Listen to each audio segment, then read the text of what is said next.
అందరికీ నమస్కారం అండి. ఇవాళ టాపిక్ గోల్డెన్ స్టేజ్ లో ఒకటైన అనాచ్ఛాదితమైన ఆధ్యాత్మిక ఉపలబ్ధి. ఎవరికైనా దీని మీనింగ్ తెలుసా? అనాచ్ఛాదితమైన ఆధ్యాత్మిక ఉపలబ్ధి. సరే, నేనే చెప్తాను. ఆచ్ఛాదితం అంటే పొర, అంటే పొరలు లేని ఆధ్యాత్మిక ఉపలబ్ధి. అంటే ఏమిటా పొరలు? మనకి లోపల ఆధ్యాత్మిక తపన లేకపోయినా అందరూ గౌరవిస్తారని ఆధ్యాత్మిక ముసుగు వేసుకుంటాం. అది ఆచ్ఛాదితం. ఆధ్యాత్మిక ఉపలబ్ధి ఎలాంటిది ఉండాలన్నారు మేడం బ్లవెట్స్కి అంటే, ఇలాంటి షో వర్క్ అందరికీ తెలియాలి. నాకు భగవద్భక్తి ఉందని, అది షో వర్క్ కదండి. అంటే దాన్ని ఏమంటారు, వ్యానిటీ అని పదం వాడతారు ఇంగ్లీష్ లో, అంటే గొప్పల కోసం. అది ఆచ్ఛాదితమే. అందరూ భగవతత్వాన్ని ఇష్టపడతారు, ఆధ్యాత్మికతని. కనుక నాకు ఆధ్యాత్మికత ఉంది అని అనుకుంటే అంటే అందరూ నన్ను గౌరవిస్తారు, అది కూడా ఆచ్ఛాదితమే కదండి. అదో ముసుగు, అందరూ గౌరవించాలని నటన. ఇలాంటివి ఏవీ లేని ఆధ్యాత్మిక ఉపలబ్ధి అనాచ్ఛాదితం. అంటే అలా వాళ్ళు అనుకుంటారు, వీళ్ళు అనుకుంటారు, నన్ను గొప్పగా అనుకోవాలి, ఇవి ఏవీ లేకుండా అసలు సత్యం ఏమిటి అని ఒక తపన కొంత పరిపక్వమైన ఆత్మతత్వం ఉన్న వాళ్ళలో జాగరూకం అవుతుంది. వాళ్ళు పుట్టుకరించే రావచ్చు. ప్రహ్లాదుడికి చిన్నప్పుడే వచ్చేసింది, ధ్రువుడికి చిన్నప్పుడే వచ్చింది కదండి. అందుకని అది పెద్ద అయ్యకే రావాలని ఏం లేదు, చిన్న వయసులోనైనా వచ్చి ఎన్నో జన్మల పరిపక్వత ఉన్న వాళ్ళకి అది. అప్పుడు వాళ్ళు చేసేది ఏంటి, సత్యం దొరికే వరకు వాళ్ళ ఇంకా రెస్ట్లెస్ గా ఉంటారు. ఎలా అంటే రామకృష్ణ పరమహంస ఏం చెప్పాడంటే, ఎంత తపన ఉండాలి భగవంతుడి పట్ల అంటే, ఒక మనిషిని ఈతరాని వాడిని నదిలో పడేసాడు అనుకోండి, అప్పుడు ప్రాణం కోసం విలువెల్లాడతాడా? అలా భగవంతుడి కోసం విలువెల్లాడితేనే ఆయన దొరుకుతాడు. రావయ్యా వచ్చి కూర్చో అంటే ఆయనకి ఏం పట్టింది ఇక్కడికి రావడానికి? నాకేమో నా పిల్లల మీద మోహం, నా డబ్బు మీద మోహం, నేను కష్టపడి కట్టించుకునే ఇల్లు మీద మోహం. మరి నాకు నువ్వు కూడా వచ్చి కూర్చోవయ్యా అంటే కూర్చుంటాడా? నీవే తప్ప ఇతఃపరం వెరుంగా నన్న మనస్సు ఉన్నప్పుడే ఆయన వస్తాడు. ఇవన్నీ కూడా ఆచ్ఛాదితాలు. అంటే ఏంటి, ముసుగులు వేసుకుంటున్నాం. నాకు ఆధ్యాత్మిక తపన ఉంది అని ముసుగేసుకోవడం వేరు, నిజమైన ఆధ్యాత్మిక తపన వేరు. ఇప్పుడు ప్రహ్లాదుడి తండ్రి ఆయన ఏం చేశాడు, విషనాగుల మధ్యలో పడేశాడు, మంటల్లో పడేశాడు. మంటల్లో పడేసిన అగ్నిదేవుడు ఆయన ఏం చేయలేదు, ఆయనలో సత్యం ఉంది కదా. అలాగే విషనాగుల మధ్యలో పడేసిన సొంత కొడుకే కానీ విష్ణుమూర్తి పేరు ఈయన స్మరిస్తున్నాడు, అయినా అవి కూడా ఏం చేయలేదు. అయితే ఎందుకు? ఈయనలో ఉన్నటువంటి ఆ సత్యం, ఆ పరమాత్మతత్వం పట్ల ఉన్న తపన. ఎక్కడున్నాడయ్యా? ఎక్కడ లేడంటావు? ఇందుగలడు అందులేడని సందేహము వలదు చక్రి సర్వోపగతుండు ఎందెందు వెతకి చూసిన అందందే గలడు. అంటే సర్వోపగతుండు అంటే అన్ని చోట్ల ఉన్నాడు ఆయన. ఇక్కడ ఉన్నాడు, అక్కడ లేడని లేదు. మీకు ఎక్కడ వెతికితే అక్కడైతే ఈ స్తంభంలో కొట్టంటే అక్కడి నుంచి వచ్చాడు ఆయన. భక్తుడి మాటకి భగవంతుడు అంత స్పందిస్తాడు. మనకు అంత ప్రేమ భగవంతుడి పట్ల ఉంటే భగవంతుడు కూడా మన అంత ప్రేమిస్తాడండి. కానీ మనకు ఉండదు. అంతగా భగవంతుడిని ప్రేమించామనుకోండి, తప్పకుండా ఆయన ప్రతి సెకండ్ మన మాట వింటాడు. భక్తుడి కంటే భగవంతుడికి కావాల్సిందే లేదు. ఆయనకి కావాల్సినవండి ఈ పళ్ళు, అందమైనటువంటి బంగారం పువ్వులు, ఇవేమీ ఆయనకు అక్కర్లేదు. ఇవన్నీ బాహ్యం. బాహ్య ప్రియుడు కాదు, భావప్రియుడు. ఎంత భక్తితో మీరు ఇచ్చారు, పత్రం పుష్పం ఫలం తోయం. ఒక చెంచా నీరివ్వనండి, ఒక ఆకు ఇవ్వనండి, ఓ ఫలం ఇవ్వనండి, ఏది ఇచ్చినా హృదయపూర్తిగా మీరు ఇస్తే ఆయనకి మీరు ఇచ్చినది ఎంత విలువ అన్నది ముఖ్యం కాదు, ఎంత భక్తితో ఇచ్చారు అన్నదే ముఖ్యం. అందుకని అటువంటి భక్తి ఉన్నప్పుడు అది ఎలాంటిది, అందరూ చూస్తారా లేదా? నేను చెప్పాను కదండి, ఒక హిమాలయన్ స్వామీజీ వచ్చారు, గోనెగుడ్డలు కట్టుకున్నారు. ఆయన అందరినీ ఏమడిగారు తెలుసా?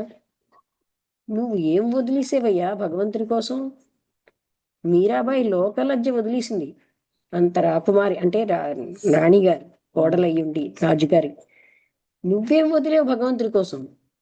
మనం ఎలా చూస్తామండి, నేనేం పొందుతున్నానని చూస్తున్నాం, నేనేం వదిలేనని చూడటంలే. ఆపుని మా అందరినీ అడిగారండి, మీరేం వదిలేరు భగవంతుడి కోసం? మీరాబాయి ఏమో లోకలజ్జ వదిలేసింది. అంత రాణివాసపు స్త్రీ అయినా భజన కోసం వచ్చిన వాళ్ళతో ఆవిడ వీధుల్లో వెళ్ళిపోయేది, తన్మయరాలు అయిపోయి. అంటే ఆవిడ లోకలజ్జను వదిలేసింది. నువ్వేం వదిలేవు అని ఆయన అడిగారు అందరినీ. అంటే మనం ఏమీ వదలట్లే, అన్నీ పట్టుకుంటాం. భగవంతుడు కూడా వచ్చేయాలి. అలా వస్తాడండి. అందుకని ఇక్కడ భక్తి గాని ఆధ్యాత్మిక ఉపలబ్ధి ఎలాంటిది ఉండాలి? అనాచ్ఛాదితం. వాళ్ళు అనుకోవాలి నేను భక్తురాలని, అది మళ్ళీ ఆచ్ఛాదితమే. వాళ్ళందరికీ నన్ను గౌరవిస్తారు నాకు భక్తి ఉందంటే, ఆచ్ఛాదితమే కదండి.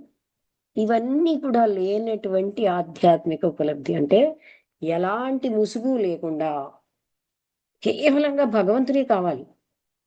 ఇప్పుడు చిన్నపిల్ల ఐ వాంట్ మై డాడ్ అంది. ఆ డాడ్ ఉద్యోగస్తుడు కాకపోనిండి, ఆయన పెద్ద అంటే అతని దగ్గర ఏమీ లేకపోయినా ఆయనే నాకు కావాలండి. మళ్ళీ అడిగారు, నీవు ఇక్కడికి వస్తే నీకు అన్నీ ఇస్తాం, నువ్వు ఎక్కడికి వస్తావు? ఐ వాంట్ మై డాడ్ అని. అంటే ఆ తండ్రికి ఏమీ లేకపోయినా నేను తండ్రి దగ్గరికే వెళ్తానండి. అదండి. అలాంటిది మనకు ఉందా? నాకు ఆయన వైపు నుంచి ఏమీ రావు, అయినా నేను భగవంతుడిని ప్రేమిస్తానా? మనం అన్నీ ఇస్తాం కండి, ఆ ఇచ్చేవి ఎవరు అండి? ఆయనవే ఆయనకి ఇస్తున్నాం, అంతేనా? పువ్వులు ఆయనవే, ఆయన సృష్టించినవే, మనమేం కావు. మనం అంటూ ఏమైనా ఉన్నా ఏంటి ఇక్కడ? ఏమీ లేదు. కానీ మనకు అహంకారం, నేను పువ్వులు ఇచ్చేసాను, ఇది ఇచ్చేసాను, అది ఇచ్చేసాను. ఆయనకి ఏం కావాలండి? మనిషి యొక్క భక్తి కావాలి. భక్తి వైరాగ్యాలు ఉన్నటువంటి వాడిని ఆయన తల మీద పెట్టుకుంటాడు. సో ఇప్పుడు మనం చూడాల్సింది ఏంటంటే, అలాంటి ఏ రకమైనటువంటి ఫలితంతో సంబంధం లేదు, అలాంటి పవిత్రమైనటువంటి భక్తి అన్నది అది ఆధ్యాత్మిక ఉపలబ్ధి. గోల్డెన్ స్టేట్ లో మనం చదువుతున్నాం కానీ మీలో చాలా మందికి అర్థం తెలియదు కదా. అనాచ్ఛాదితమైన ఆధ్యాత్మిక ఉపలబ్ధి, ఏ రకమైన ప్రయోజనంతో సంబంధం లేదు. అక్కడ నన్ను నీచురాలన్నా గొప్పవాళ్ళన్నా నాకు సంబంధం లేదు, నాకు పరమాత్ముడే ముఖ్యం. అది అనాచ్ఛాదితమైన ఆధ్యాత్మిక ఉపలబ్ధి. అంటే ఆచ్ఛాదితం ఎన్ని వేసుకుంటారో మీ అందరికీ తెలుసు. పండితుడు అనిపించుకోవాలని, భక్తుడు అనిపించుకోవాలని కదండి, జ్ఞాని అనిపించుకోవాలని. అవే మనకి తపన. ప్రజల దృష్టిని గడ్డిపోచలకు తీసి పారేయాలి. ఆహా ఓహో అని పొగిడినా దాన్ని తీసి పారేయగలగా? పొగడ్తకి ఎఫెక్ట్ అవుతున్నామా? అవి చూసుకోవాలండి. అవి ఎప్పుడైతే గడ్డిపోచలా తీసి పారేస్తామో మనం ముందుకు వెళ్ళగలం. అయ్యో వాళ్ళు నన్ను పొగుడుతున్నారు, ఎంతో నేను గొప్ప అనుకుంటే మునిగిపోతాం. వాళ్ళకేం పోయింది, ఏదో అనేస్తారు కదండి, కానీ మనమే కదా పొలిగిపోతుంది. అందుకని పొగడ్తలని ఇలాగ పనికిరాని వాటిగా తీసి పారేయాలి. అప్పుడు అలాంటి ఉపలబ్ధి వల్ల మనం దివ్య జ్ఞాన ఆలయమును చేర్చగల సువర్ణ సోపానములు. సో అలాంటి ఆధ్యాత్మికత కావాలి. అంతేగాని ఏదో ఒక ఫలితం కోసం ఆశించి గాని, ఏదో ఒక రకమైన ప్రాపంచిక ఖ్యాతి, కీర్తి కానీ ఆధ్యాత్మిక ఉపలబ్ధి ఉంటే అది పనికిరాదు. ఏమీ ఆశించినటువంటి భగవతత్వమే సత్యమే తప్ప ఏమీ ఆశించను అన్న స్థితి వచ్చినప్పుడు అది మనకి ఆ సువర్ణ సోపానాల్లో ఒక సోపానం ఎక్కినట్టే. ఇక్కడితో నేను ఆపేస్తున్నానండి. ఎవరు వచ్చారా? ఎవరు రాలేనట్టుంది కదా ఇవాళ. ఆన్లైన్ లో ఎవరు రాలే. ఉపలబ్ధి అంటే ఏంటండి దాంట్లో? ఉపలబ్ధి అంటే పొందడం, లబ్ధి ఉపలబ్ధి, ప్రయోజనం పొందడం. టీఓఎస్ కోసం ఎక్స్ప్లెయిన్ చేస్తానన్నారు. మన వాళ్ళు ఎక్కువ మంది రాలేదు ఇవాళ. మనకి థియోసాఫికల్ ఆర్డర్ ఆఫ్ సర్వీస్ అని ఉందండి. అంటే ఏంటి? రాధా బర్నియర్ గారు ఇంటర్నేషనల్ ప్రెసిడెంట్ ని ఒక ఇంటర్నేషనల్ కన్వెన్షన్ లో ప్రశ్న జవాబుల సెక్షన్ లో ఒక ప్రశ్న వేశారు. మీ దివ్య జ్ఞానం ఏం చేస్తుందండి? స్కూల్స్ పెట్టారా? వైద్య అంటే హాస్పిటల్స్ పెట్టారా? ఏ సేవలు చేస్తుంది? వాటన్నిటికంటే ఉన్నతమైన సేవ చేస్తోంది అని చెప్పారు. That is uplifting the human consciousness. అంటే మానవ చైతన్య స్థాయిని ఎన్నో జన్మల తపస్సు వల్ల పెరిగేటటువంటిది, అది పెంచుతోంది. అది దివ్య జ్ఞానం చేసే సేవ. మీరు చెప్పినవన్నీ మాకు ఒక వింగ్ ఉంది, థియోసాఫికల్ ఆర్డర్ ఆఫ్ సర్వీస్, టిఓఎస్ అని షార్ట్ కట్ లో అంటాం. అందులో ఇప్పుడు మీరు ఎవరికైనా ఏదైనా దానాలు చేశారు, ఎవరికైనా ఇవ్వాలనుకుంటున్నారు, అది టిఓఎస్ లోకి వస్తుంది. లేదు అక్కడ వరదలు వచ్చాయి, వాళ్ళకి సహాయం చేసాం, అది టిఓఎస్. అలా ఓల్డ్ ఏజ్ హోమ్కి వెళ్ళి పళ్ళు పంచిపెట్టాం, లేకపోతే ఆ రోజు ఆహారం పెట్టాం, అవన్నీ దివ్య జ్ఞానం, టిఓఎస్, థియోసాఫికల్ ఆర్డర్ ఆఫ్ సర్వీస్. అది మనం చేరాలంటే చేరొచ్చు, మన ఇష్టం, ఏదైనా సేవ చేయొచ్చు. వాళ్ళు ఇప్పుడు చూడండి, అక్కడ తాడేపల్లిగూడెం వాళ్ళు ఏం చేశారంటే రాజమండ్రిలో వచ్చి ఆ ఓల్డ్ ఏజ్ హోమ్ లో ఒక వాషింగ్ మెషిన్ ఇచ్చారు, అందరూ డబ్బులు వేసుకుని. వాళ్ళకి వాషింగ్ మెషిన్ అవసరమే కదా, లేకపోతే పాపం పెద్దవాళ్ళు ఉతుక్కోలేక. అందుకని అది కూడా పెద్ద సర్వీసే. కొన్ని ఓల్డ్ ఏజ్ హోమ్లో గాలే తగలట్లేదు, వాళ్ళకి ఫ్యాన్లు పెట్టారు. అలాంటివన్నీ అంటే ఓల్డ్ ఏజ్ హోమే కాదండి, ఎక్కడైనా సరే మనం మానవాళికి, సాటి మానవులకి నిస్వార్థంగా చేసే సేవ అంతా టీఓఎస్ఏ. స్వార్థంతో కాదు, ఇవాళ నేను చేసాను రేపు నువ్వేం చేస్తావన్న స్వార్థం ఉండకూడదు. నేను చేయడం కోసమే. నిష్కామకరం ఒక్కటే మనస్సుని పవిత్రం చేస్తుందని భగవద్గీతలో కృష్ణుడు కూడా చెప్పాడు కదండి. అదే థియాసఫీ చెప్తోంది. థియాసఫీ అంటే సనాతన ధర్మమే, ఇదేమి కొత్తది కాదు. అయితే మా పరమ గురువులు అన్న వాళ్ళు మేడం బ్లవెట్స్కి, కల్నల్ ఆల్కాట్ గారి ద్వారా దివ్యజ్ఞాన సమాజాన్ని స్థాపించారు. వాళ్ళ పనిముట్లు మాత్రమే, కానీ సంకల్పం ఎవరిది? పరమ గురువు.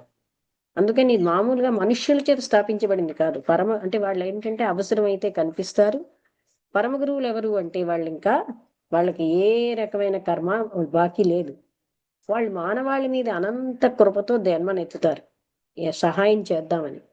వీళ్ళు పడే బాధలు చూడలేక దయతో వాళ్ళు జన్మ ఎత్తుతారు. అలాంటి వాళ్ళని పరమగురువులు అంటారు.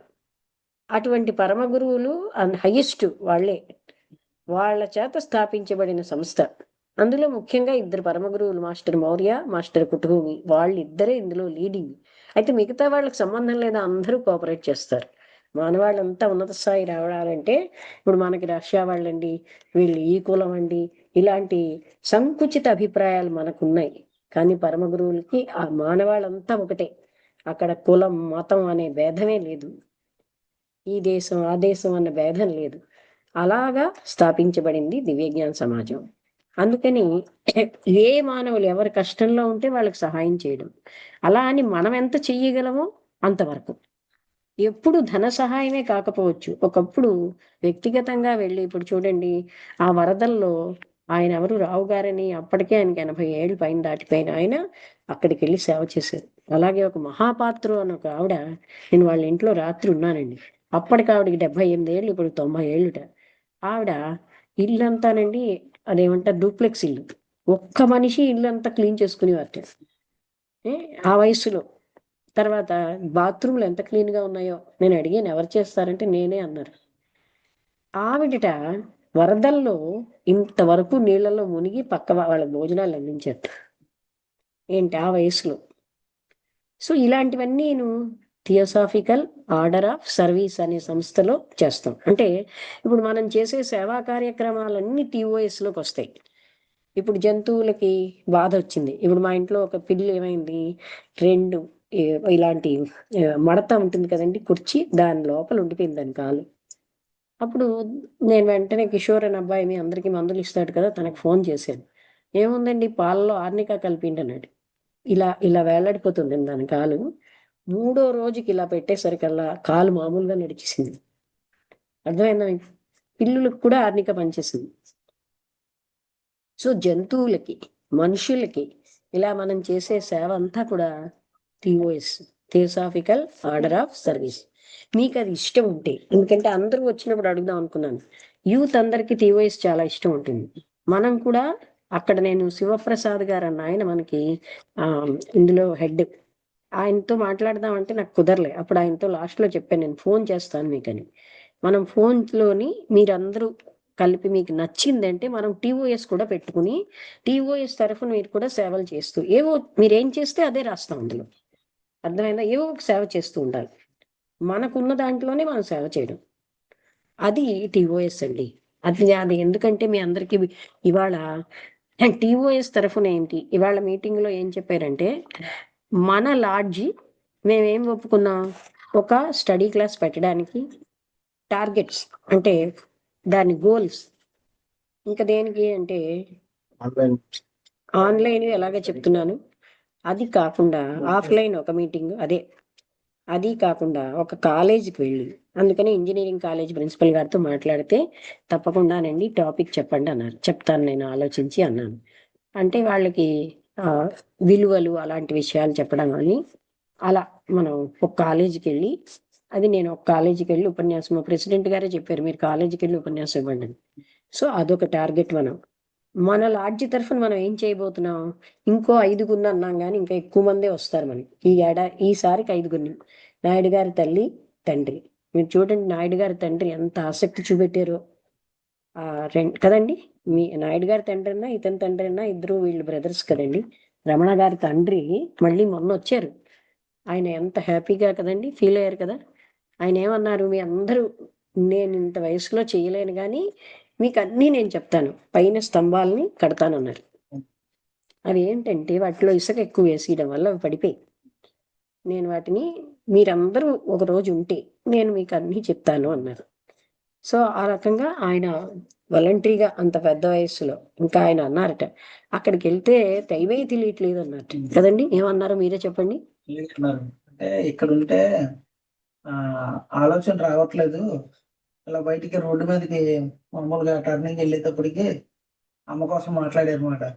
ఇప్పుడు అక్కడ ఉండేటప్పుడు ఏం మాట్లాడలేదు కదా నాన్న, మరి ఇప్పుడు మాట్లాడుతున్నావు కదా అంటే నిజమే, అది నిజమే. అక్కడ ఉంటే నాకు ఏ ఆలోచనలు రాలేదని చెప్పారు మాట. ఇక్కడికి వెళ్తే ఆలోచనలు స్టార్ట్ అయ్యాయి నాకు. అక్కడ ప్రశాంతంగా ఉంది, ఏమి చేయకపోయినా కూడా బాగుంది అని చెప్పారు. మొట్టమొదటిసారి వాళ్ళ అమ్మగారు వచ్చారండి. వాళ్ళ అమ్మగారు వచ్చి ఇంకా అంత ఆనందపడి ఆయన్ని తీసుకొస్తానన్నారు.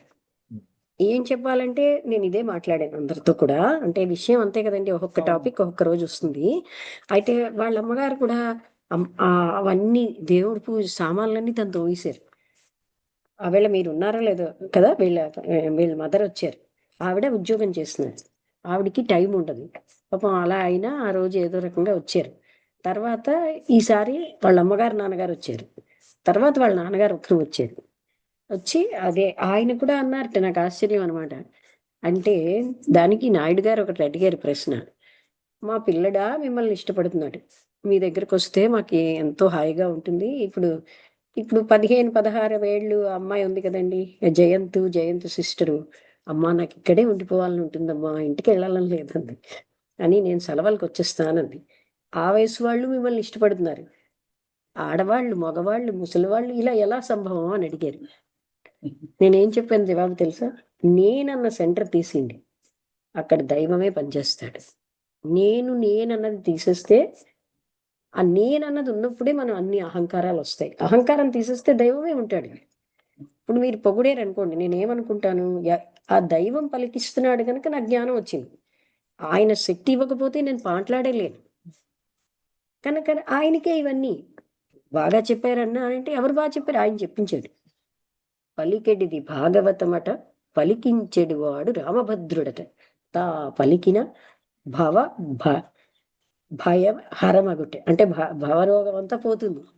అంటే పరమాత్ముడు పలుకుతే భవరోగాలు అంటే ఏమిటండి, ఈ బంధాలు మోహాలు నా వాళ్ళు అనుకోవడం ఇవన్నీ పోవాలి. ఇవన్నీ బంధాలే, మనకి ఇబ్బందులే. ఏమిటండి నా అనుకున్న దానికి ఒక కథ చెప్పారు ఒక స్వామీజీ. ఏమయ్యా సాయంత్రం అయ్యేసరికి నువ్వు ఇంటికి వెళ్ళిపోతున్నావు అంటే నాకు భార్య పిల్లలు ఎదురు చూస్తారండి అన్నట్టు. అవునా, అయితే నేను ఓ రోజు వస్తే ఇతనికి ఒంట్లో బాగోలేకుండా నటించమన్నాడు. అయితే అప్పుడు స్వామీజీ అన్నారు, మీలో ఎవరైనా ఈయన కోసం ప్రాణాలు ఇస్తానంటే అంటే అతను వంతు మీరు చనిపోతే ఇతను బాగుంటాడని. అమ్మో, నా జీవితం నాకు ముఖ్యం కదా అన్నాడు కొడుకును. ఆయన పోతే పోయాడు, నేను ఎలా పోతానండి అంది భార్య. అదేంటి బాబు, నా టైం వచ్చినప్పుడు నేను పోతాను కానీ ఇప్పుడు ఎలా పోతాను అన్నది తల్లి. మీకు అర్థమైందా? ఏ తల్లి తండ్రి భార్య పిల్లల కోసం ఇతను పారిపోతున్నాడో వాళ్ళ గొప్పతనం చూపెట్టాడు ఆయన. ఇది ఆయనదే కాదండి, మన అందరిది. మనం రైలు పెట్టెలో ప్రయాణికుల్లో కలిసామండి. అయితే మనం మోహము బంధము పెంచుకోవడం బట్టి నా నా అన్నది అది ఎంత పెంచుకుంటే, ఇవాళ పొద్దున్న బుద్ధుడు కూడా అదే చెప్పాడు కదండి, మరణం తథ్యం, డెత్. అందులో మరి నాకు ముసలితనం వస్తుందని పుట్టప్పుడు మనకు తెలియదండి. మామూలుగా యవ్వనంలో ఉన్నప్పుడు నేను ఎప్పుడు ఇలాగే ఉండిపోతాను అనుకుంటారు. ఎందుకంటే నేను చాలా మందిని చూస్తున్నాను, ముసలి వాళ్ళు అంటే అసహించుకుంటారేంటి, వీళ్ళకి ముసలితనం రాదా? మనకి వస్తుంది ముసలితనం, ఈ అవయవాలన్నీ పాడైపోతాయి. జీవితం అంటేనే మార్పు చెందుతూ ఉంటుంది. చిన్న వయసులో లేవండి ఇప్పుడు, అలాగే యవ్వనంలో ముసలితనంలో ఉండరు. సో ఏది శాశ్వతం కాదు, పుట్టిన ప్రతిదీ చనిపోతుంది అని జ్ఞాపకం పెట్టుకుంటే ఎంత హాయిగా చనిపోతాం, అంతేనా? లేకపోతే కోమాలో వెళ్ళిపోతాం, ప్రాణం పోదు, వదలాలని ఉండదు, మన టైం వచ్చేస్తుంది. అలాంటి వాళ్ళే కోమాలోకి వెళ్తారు. అలాగా వాళ్ళకి వదలాలని ఉండదు, అందుకని వాళ్ళకి తెలియకుండా ప్రాణం పోతుంది. అందుకే ఇవన్నీ ఎందుకు చెప్తాడు బుద్ధుడు కూడా, మనం జవసత్వాలు ఉన్నప్పుడే ఇది నాది కాదు, నేను ఏమీ లేదండి, నా తదనంతరం ఇల్లు రాశాను, దివ్యజ్ఞాన సమాజానికి నా స్థలాలు రాశాను, జిడ్డు కృష్ణమూర్తి సెంటర్. ఆ రిజిస్ట్రార్ ఆఫీస్లో అందరూ నేను వెళ్తే నా ఇలా నిలబడి నమస్కారం, ఇతను కూడా ఉన్నారు, ఎంత గౌరవించేశారో. ఇతనేమో ష్యూరిటీ సంతకానికి వచ్చారు, ఇతను వర్ధిని గారి హస్బెండ్. అయితే నేను అడిగానండి, మీరు ఎందుకంత గౌరవం ఇస్తున్నారు, నా తదనంతరం కదా రాశాను అన్నాను. అమ్మా, తదనంతరమైన కోటీశ్వరుడు కూడా 10 రూపాయలు ఇవ్వడన్నాడు. 100% అమ్మా. నేను వెంటనే ఏమన్నాను తెలుసా, ఇచ్చినా లేకపోయినా చనిపోయాక 10 రూపాయలు కూడా తీసుకెళ్ళడు అని నేను వెంటనే అన్నాను. ఇచ్చినా లేకపోయినా ఒక తులం బంగారం గాని, ఓ 10 రూపాయల నోటు గాని ఎవడు తీసుకెళ్ళాడు. జ్ఞానంతో తెలివి ఉండగా ఇవ్వడం మంచిది కదా. అది ఏదోలాగా ఎక్కడొక్కడో అధర్మంగా పోయిన కంటే ధర్మమైన దానికి వెళ్ళడం మంచిది కదండి. అది మనం తెలివి తెచ్చుకుని, నేను చచ్చేటప్పుడు రాస్తాను అంటే, నరసింహ శతకంలో మీకు చెప్పానా, వినిపించానా? అది వినిపించినా? అది ఎన్సి కృష్ణ గారని నేషనల్, నాకు ఇదే కవర్ అందరూ వేస్తూ ఉంటే నా ఫోన్ అనేసుకుంటున్నాను. థ్యాంక్స్. చూడండి, అందరిది ఇదే కవర్, నేను దీని మీద మార్క్ వేసుకోవాలి. ఎన్సి కృష్ణ గారి భార్య అండి, మొన్న కూడా చాలా పాటలు పాడారు ఆవిడ. నరసింహ శతకంలో, అది ఏ ఊరండి, నరసాపురం తర్వాత వచ్చేది నరసింహ క్షేత్రం, అంతర్వేది. నాకు ఎప్పుడు ఆ పేరు గుర్తురాదు. అంతర్వేదిలో ఆవిడకి అప్పుడు హార్ట్ అటాక్ రాలేదండి, ఎంత బాగా అంటే హృదయంలోంచి ఆ పాట, ఆ పద్యం. ఆ తర్వాత ఇప్పుడు ఆవిడకి 2 హార్ట్ అటాక్లు వచ్చాయి, అయినా పాపం అలా చేస్తుంది, అంటే పాడుతున్నారు. కానీ నేను మీకు అది చెప్తానండి, ఆవిడే పాడాలి, మనమే వినాలి, అంత బాగుంటుంది అది. మొన్న కూడాను ఆవిడ ఎక్కడుంటే అక్కడికి వస్తారండి. నా లెన్స్ నారాయణ ఏదో